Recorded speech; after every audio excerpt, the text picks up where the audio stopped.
que je n'ai pas vus. Merci pour tout ce qui a été déjà dit et le culte rendu à notre Seigneur. Oui, il est grand, il est merveilleux. J'ai pensé au premier verset que je voudrais afficher là pour ce matin.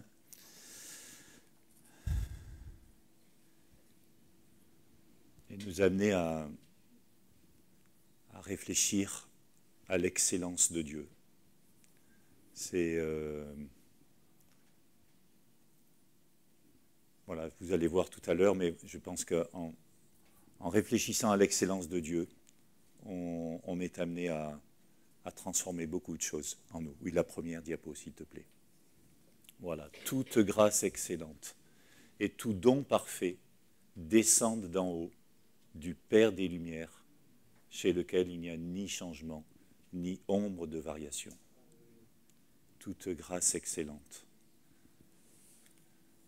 Voilà, et quand on a eu 50 ans avec Marie-Claire, nos enfants et puis beaucoup d'amis nous ont expédiés en Égypte, parce qu'il y avait notre fils aîné qui était là-bas pour une mission de 2 ans. Et en visitant une école maternelle, pour voir comment ça se passait là-bas, on a été très, très marqués par la maîtresse. Donc tous les enfants étaient assis, c'était des petits de maternelle, étaient assis comme chez nous ici aussi en France, hein, à côté, autour de la maîtresse. Et puis ils étaient amenés à répondre aux questions et à montrer ce qu'ils avaient fait. Et dès que quelqu'un avait parlé, montré quelque chose, la maîtresse disait « Qui est excellent ?» Et tout le groupe disait « Lui est excellent. Elle est excellente. » Et comme ça, on n'est pas resté très longtemps, mais peut-être un quart d'heure, demi-heure. Et c'était ponctué de « Qui est excellent ?» Et la réponse de tout le groupe « Lui est excellent. » Cet enfant-là, ce garçon, cette fille est excellente. Et ça nous a beaucoup marqué. Alors, est-ce que c'est parce que c'est le début d'année scolaire encore, ou universitaire, mais voilà, j'ai eu à cœur de parler de l'excellence, de viser l'excellence. Et ce n'est pas valable seulement pour les lycéens, les collégiens, mais nous aussi adultes, nous aussi retraités. Voilà, on peut aussi viser l'excellence, et je crois que le Seigneur nous y exhorte. Vous savez d'ailleurs, je ne sais pas si vous avez en tête la devise des louveteaux. Bon, ils ne sont pas là, les louveteaux, donc c'est bien, mais ça serait bien que les éclés, les routiers ne disent pas, si peut-être leurs parents savent. La devise des louveteaux, quelle est-elle? Oui, faire de son mieux. C'est de notre mieux. De notre mieux, voilà. La devise des louveteaux, c'est de notre mieux. Celle des éclaireurs? Ne dites rien, vous. De faire encore mieux. Non. Non plus. Oui, c'est faire son possible. C'est, quelque part, c'est toujours prêt. Être toujours prêt. OK? Et puis, celle des routiers, alors elle est sûrement moins connue parce que, voilà, ils ont aussi de la famille et des parents, mais qui ne les ont pas forcément suivis dans cet aspect-là. La devise des routiers. Les routiers. Oui, c'est servir, rendre service. Voilà, donc tu peux afficher la deuxième diapo qui vous redit cela. De notre mieux, toujours prêt, et rendre service. Voilà. Dans quel domaine est-ce que je suis ou je peux être excellent? Voilà une question à se poser, je crois.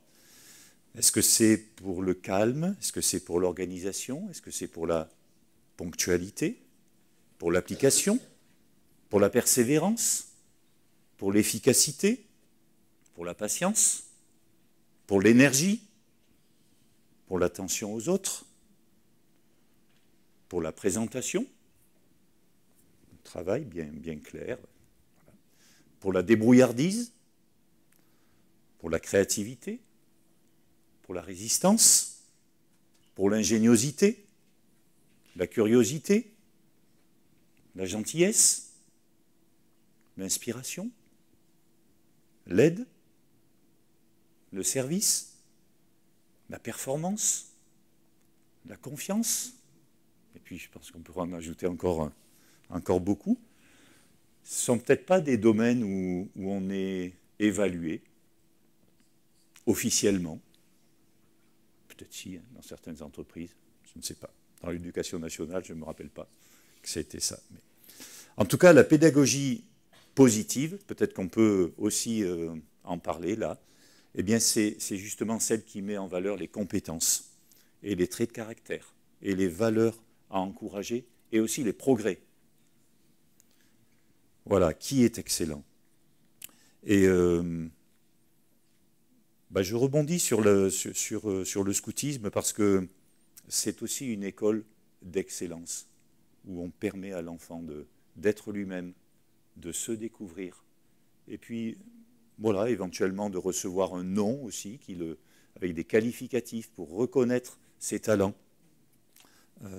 Voilà, tout ça c'est vraiment quelque chose qui va porter l'enfant et l'aider à devenir responsable et à trouver sa place lui-même dans la société. Il y a aussi une promesse qui est faite, et on peut l'afficher, je crois qu'elle est transversale à tous les groupes, sur mon honneur, avec l'aide de Dieu. Cette promesse, elle est choisie, enfin, elle n'est pas imposée. On peut être louveteau, on peut être éclaireur, on peut être routier, sans la faire, sans la dire. Mais voilà, on est accompagné pour ça. Sur mon honneur, avec l'aide de Dieu, je promets de faire tout mon possible pour écouter la parole de Dieu, pour me mettre au service des autres et de mon pays, pour obéir à la loi de l'éclaireur. Et la loi de l'éclaireur, juste pour info, on ne va pas y rester longtemps, mais on peut l'afficher aussi. Elle est en 12 points. Et peut-être que les jeunes ne vont pas me bénir de vous la montrer. Mais voilà, un éclaireur, une éclaireuse n'a qu'une parole. Un éclaireur, une éclaireuse est loyal. Un éclaireur, une éclaireuse se rend utile. Un éclaireur, une éclaireuse est l'ami de tous, le frère ou la sœur de tous les autres éclaireurs. Un éclaireur, une éclaireuse est courtoise. Un éclaireur, une éclaireuse aime et respecte la nature.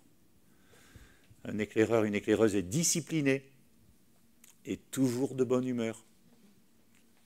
Pourquoi j'entends des murmures? Un éclaireur, une éclaireuse est courageuse, débrouillard, décidé. Un éclaireur, une éclaireuse est tenace et travailleuse, prévoyant, économe. Un éclaireur, une éclaireuse est propre dans son corps, ses pensées, ses paroles, ses actes. Voilà. Tu peux éteindre. Je crois qu'on est tous concernés aussi, même si on n'est pas scout. C'est un programme qui est ambitieux, mais c'est avec l'aide de Dieu. Vous n'oubliez pas ça, avec l'aide de Dieu. Alors cette pédagogie positive, est-ce que c'est celle que nous vivons dans notre famille, ici, dans notre communauté chrétienne aussi? Il me semble que cet encouragement à l'excellence, il sous-tend tout le message de Jésus et aussi des apôtres, et puis de la Bible dans son ensemble. Pensez au Sermon sur la montagne. Quels appels à l'excellence vous viennent en tête? Voilà, et puis d'autres.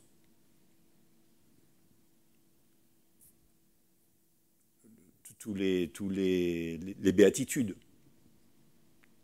L'appel à être heureux. Est-ce qu'il n'y a pas quelque chose qui rejoint un peu l'excellence de se dire que, voilà, même dans ma pauvreté d'esprit, dans l'humilité, dans la souffrance, est-ce que je sais être heureux? Je peux l'être. Être la lumière, être le sel, la confiance qu'on a évoquée aussi, de la nourriture, du vêtement. Pensez aussi au psaume 139, qui dit « Je te loue, Seigneur, d'être une créature si merveilleuse ». Est-ce que ça, c'est pas aussi l'excellence? Et pourtant, on ne la voit pas tout le temps, peut-être même pas facilement. Alors, je pense qu'il faut faire la différence avec l'autosatisfaction. Hein. Voilà, c'est pas forcément à rechercher non plus. Il y a toujours cette nuance entre... Et peut-être que la crête est un peu fine, hein, entre l'humilité et l'autosatisfaction. Voilà, de trouver justement le bon milieu où on peut reconnaître qui on est, puis reconnaître qui est l'autre, et puis reconnaître qui est Dieu. Voilà, donc il me semble que d'abord l'excellence, elle te concerne toi, c'est d'abord te reconnaître, toi, excellent. Et je trouve que c'est vraiment important, en particulier pour les étudiants, de se dire, vous êtes excellent. Vous avez des qualités, vous êtes unique. Voilà, bon, on le sait tous, mais peut-être que... On le sait tous, du moins on devrait le savoir, mais n'empêche qu'on l'oublie facilement. Il y a peut-être aussi tout un tas de complexes, tout un tas de choses qui nous rappellent tous les jours, ben, non, pas du tout, tu n'es pas du tout excellent, au contraire, tu es nul, tu as peut-être même des amis qui te le disent. Voilà, donc je pense que ça, c'est quelque chose à bien réaliser, peut-être encore plus en début d'année. Ben, il faut y croire. Le Seigneur a un plan pour toi, pour moi, pour chacun de nous, et il veut l'excellence. Tu es quelqu'un de spécial, et le Seigneur a un plan spécial pour toi. Il n'y a pas d'autres personnes sur la terre qui peuvent avoir ton itinéraire, et il t'a doué pour ça. Il va te donner les moyens, il va te donner la persévérance pour vivre ce que tu as à vivre cette année. Voilà, je voudrais que chacun de nous, on puisse louer le Seigneur pour qui on est. Là, on va prendre une minute, peut-être en silence, mais pour louer le Seigneur pour qui on est, et c'est peut-être pas facile pour tout le monde hein, de faire ça. Et puis, peut-être aussi cet engagement à prier chaque jour si tu doutes de toi, de tes capacités, si tu te trouves aucun talent, si tu es plein de complexes, si tu n'arrives pas à accepter qui tu es aujourd'hui, ben sache que Dieu transforme, guérit, console, pardonne, que Dieu t'aime. Et puis au-delà de cette prière silencieuse, ben c'est aussi possible d'appeler quelqu'un à la fin du culte, n'importe quand dans la semaine, si vous avez un doute profond, un passage à vide profond.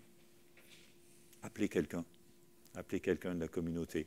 Vous avez des frères et des sœurs qui sont là et qui sont prêts à vous écouter. Voilà, prions un moment, mettons-nous devant le Seigneur.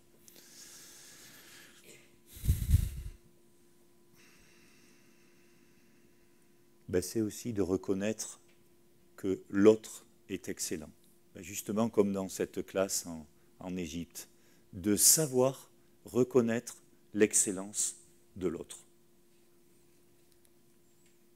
Chacun est excellent.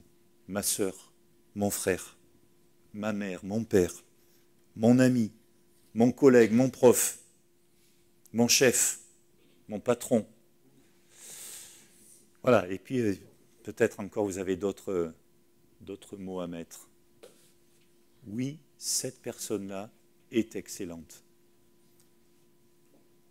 La Bible nous exhorte à estimer l'autre supérieur à nous-mêmes. Elle nous exhorte à aimer notre prochain. Elle nous exhorte même à aimer notre ennemi. C'est dire.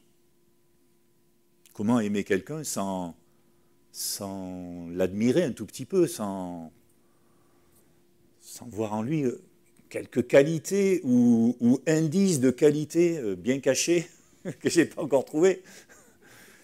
Voilà, c'est ça, je pense, le ministère de l'encouragement. Encourager quelqu'un, c'est croire en lui.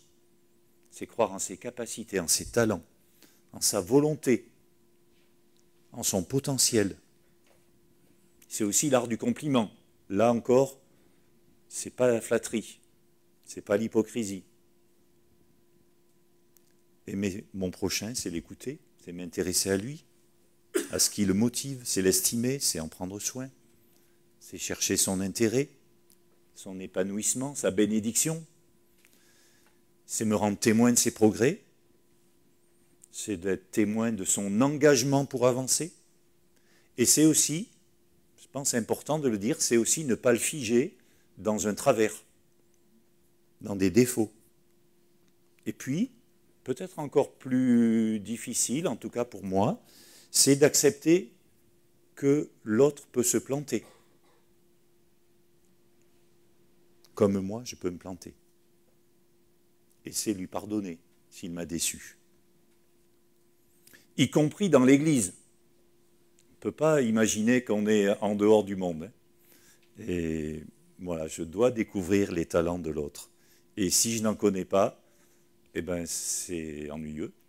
Je dois chercher. Je dois faire connaissance.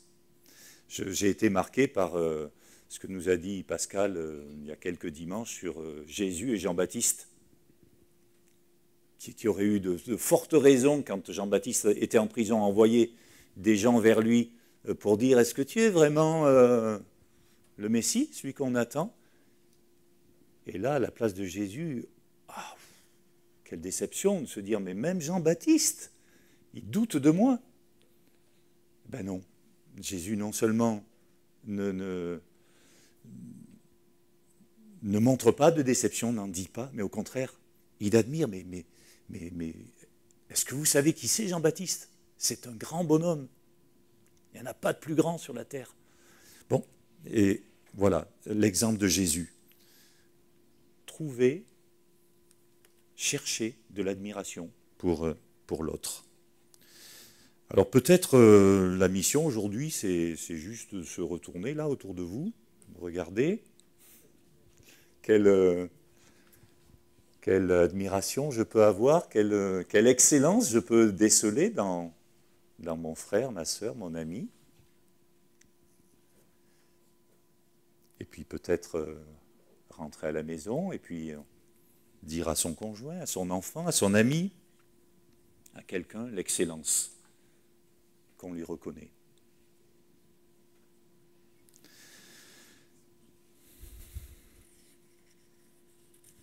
Je pense que le Seigneur nous parle, parce que moi, en tout cas, il me parle. C'est pas un chemin chaque jour facile. Et je pense que ça peut briser beaucoup de tensions, beaucoup d'incompréhension, beaucoup de difficultés à vivre ensemble. Voilà, que le Seigneur nous soit un guide. Et justement, c'est la dernière partie, qui est la plus importante. C'est vraiment reconnaître que s'il y en a un qui est excellent, c'est notre Dieu. Dieu est excellent. Dieu est excellent. Du début à la fin, Dieu est excellent. Je ne sais pas si j'ai mis cette diapo sur Genèse 1er, chapitre 1. Quand Dieu a tout créé, vous vous rappelez, Pascal l'a un peu évoqué dimanche dernier, à chaque étape, il s'arrête et il dit que c'est bon. Et hop, changement de jour. Et ça, 5 fois de suite. Et le 6e jour, quand il crée les animaux et nous autres, les êtres humains, la dernière, c'est pas ça, après la loi de l'éclaireur? Non, il n'y en a plus. Ok, voilà, très bien. Ouf. Dieu, à la dernière étape, le 6e jour, il s'arrête et il voit que ce qu'il a fait, que tout ce qu'il a fait était même pas bon, très bon. Très bon. Et aujourd'hui, excusez-moi, j'ai envie de le traduire par excellent. Tout ce que Dieu a créé est excellent. Que ce soit toi, que ce soit les autres, mais aussi tout ce qui nous entoure. ça veut dire le soin qu'on peut prendre de soi-même. C'est important le soin qu'on se donne à soi-même, l'attention qu'on se donne à soi-même. À l'autre, j'en ai parlé assez, mais à Dieu. Et si on est là ce matin, c'est parce que, j'allais dire, on veut prendre soin de lui, non, on ne peut pas parler comme ça. Mais c'est vraiment l'adorer, reconnaître l'excellence de notre Dieu. Toute grâce excellente et tout don parfait descendent d'en haut, du Père des Lumières, chez lequel il n'y a ni changement, ni ombre de variation. Non seulement Dieu est excellent dans sa puissance, dans son imagination, dans sa sagesse, dans la diversité de ce qu'il a créé, dans la beauté, dans le génie, dans l'organisation, dans l'équilibre, dans l'originalité, dans l'abondance, dans la créativité et tout ce que vous voulez. Mais encore beaucoup plus que cela, il est l'excellence lui-même. Il est lui-même l'excellence. Ésaïe 44, en particulier, mais je pense qu'il y a tellement de textes qui nous le montrent. Ésaïe 44, verset 6. Ainsi dit l'Éternel, lui le roi d'Israël, le Seigneur des armées célestes et qui l'a délivré. Moi, je suis le premier et je suis le dernier. Et en dehors de moi, il n'y a pas de Dieu. Qui est semblable à moi? Qu'il le déclare donc, qu'il fasse donc savoir et qu'il m'expose les événements du passé depuis que j'ai fondé il y a bien longtemps ce peuple. Qu'il annonce d'avance ce qui doit arriver. Ne vous effrayez pas. Ça, c'est la conséquence. Quand je reconnais l'excellence de Dieu, je prends confiance. Ne vous effrayez pas et n'ayez pas de crainte. Depuis longtemps déjà, je vous ai informé et je vous l'ai fait savoir. Vous êtes mes témoins. Existe-t-il un autre Dieu que moi? Il n'y a pas d'autre rocher. Je n'en connais aucun. Voilà, lui faire confiance tout le temps et pour tout. Ça me pousse à le louer, à l'adorer. Et aussi à chercher à faire sa volonté. Il y a de l'excellence de Dieu.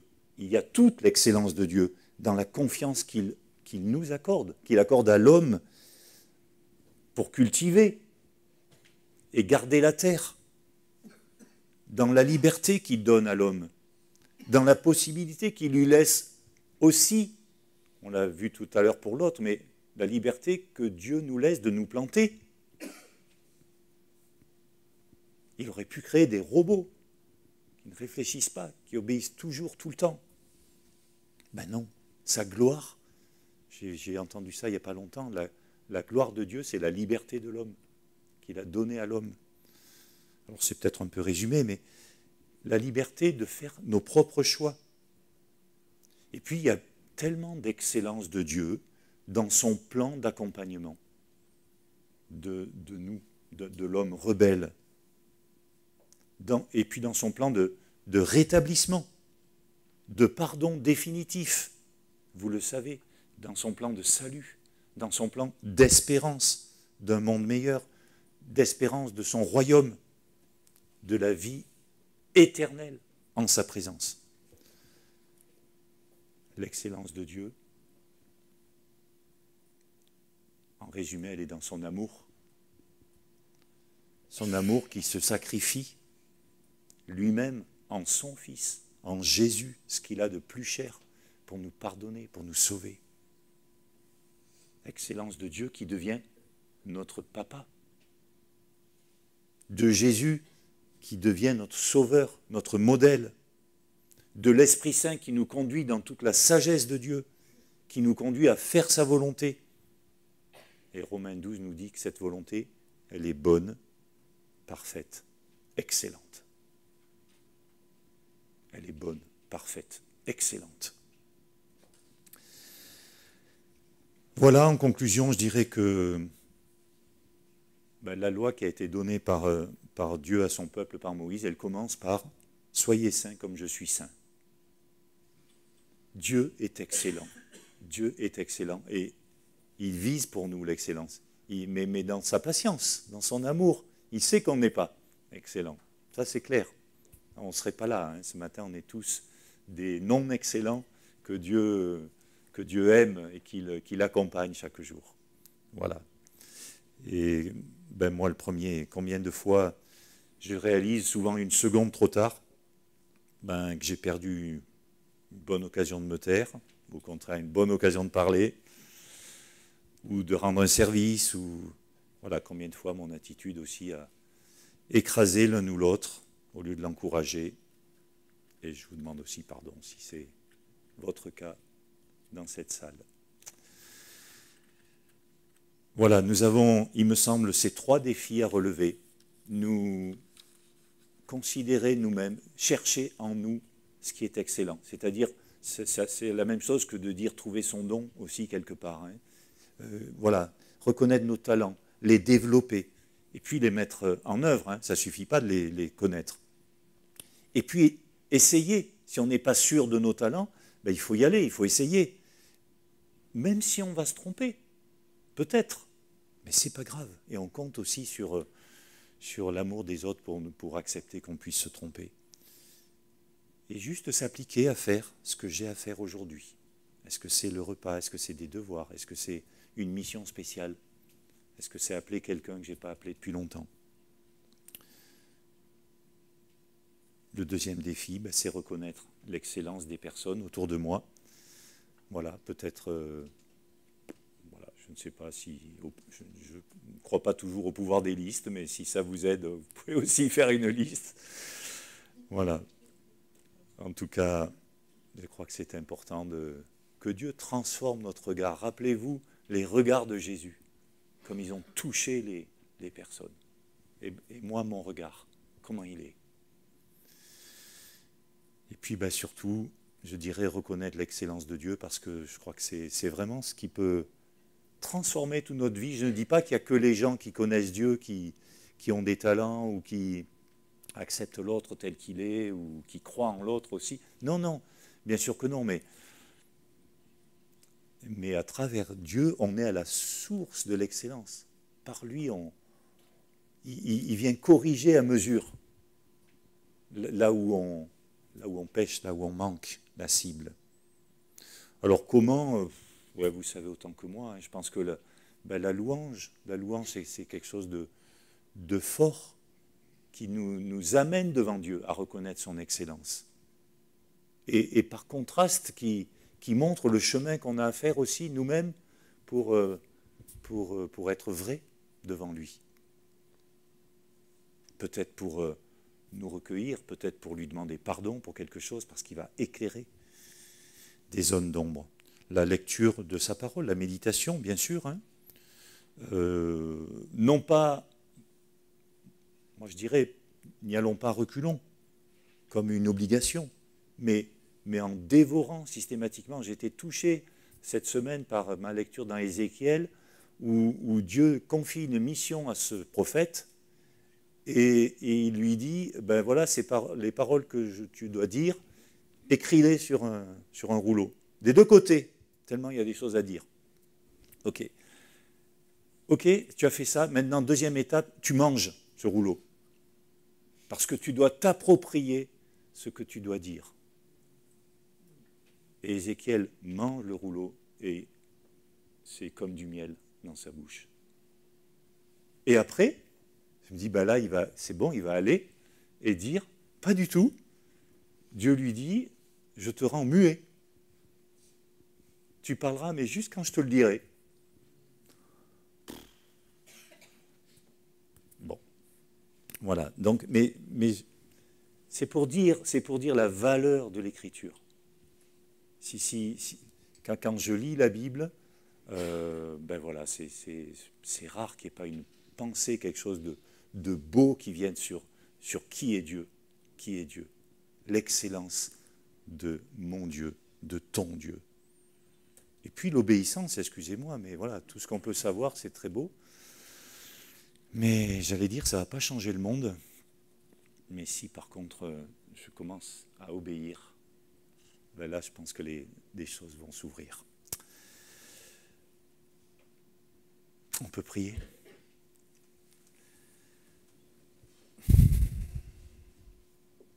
Seigneur, c'est tellement bon de t'avoir pour papa, pour père. C'est tellement bon de reconnaître que tu es toi l'excellent, l'excellence.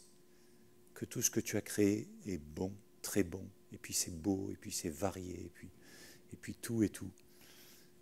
Et Seigneur, merci pour ta révélation. Merci pour l'excellence de chacun de nous ici. Pour ce que tu as mis en chacun de beau. Ô Seigneur, viens nous apprendre à ne pas en douter. À ne pas douter de qui tu es toi, à ne pas douter de qui sont les autres aussi, et de la beauté qu'ils contiennent, qu'ils renferment. Viens convaincre aussi chacun de sa place toute spéciale, de sa beauté, de cet être unique et merveilleux que tu as fait.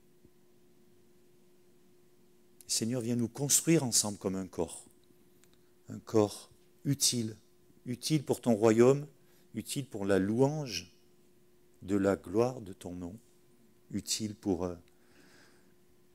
être témoin et pour que d'autres viennent à toi, que d'autres viennent aussi partager cet éblouissement devant ton excellence.